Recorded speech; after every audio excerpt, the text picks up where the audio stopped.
Hey everybody, it's Dr. Diane, your Lyme and mold expert here, talking today about doxycycline and doxycycline as a standard of care for Lyme treatment. So one of the frustrations I've had about doxycycline as a standard of care is the research that has shown that it does not get to the persistent or dormant cells of Lyme, and in fact, it even creates them. So the thing about Lyme is that Lyme, the bacteria that causes it, Borrelia burgdorferi, has the ability to morph and shift shapes. And the way I describe it to people is it's almost like being at a costume party and you kind of have everybody figured out because they have their mask on and they're like, oh yeah, that's Jane over there and that's Bobby Sue over there. You kind of get everybody figured out, and then they go and change their costume and they put on a different mask and it's like, who's that new person at the party? Well, that's basically like your immune system, right? When Lyme changes shape. So Lyme, the Borrelia burgdorferi, the bacteria of Lyme, has the ability to put on a different costume.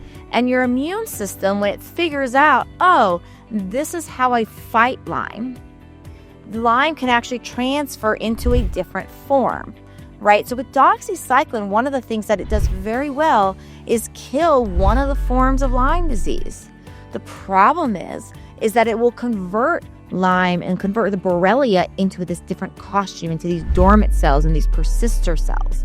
And what we see in some of the studies is that Lyme will regrow after being treated with doxy, sometimes as short as a couple weeks later. And so what can happen for many people is they're treated with doxy, they feel well, Lyme is regrowing, but in these dormant forms.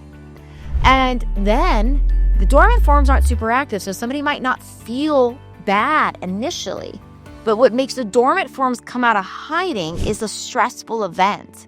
And then what happens in that stressful event is those dormant cells coming out of hiding, and then it doesn't look like initial Lyme disease anymore. It might look like fibromyalgia. It might look like a migraine. It might look like anxiety or depression. It might look like a gut problem. It might look like neurological issues. It might look like joint pain.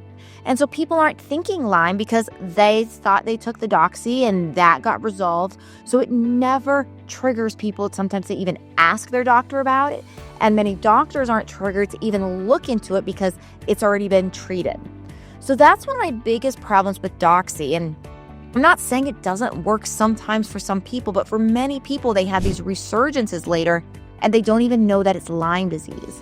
And furthermore, what's real frustrating to me is there's studies on herbs like Cryptolepis and like Artemisia, which outperform doxycycline, especially with these dormant forms, these dormant costumes of Lyme.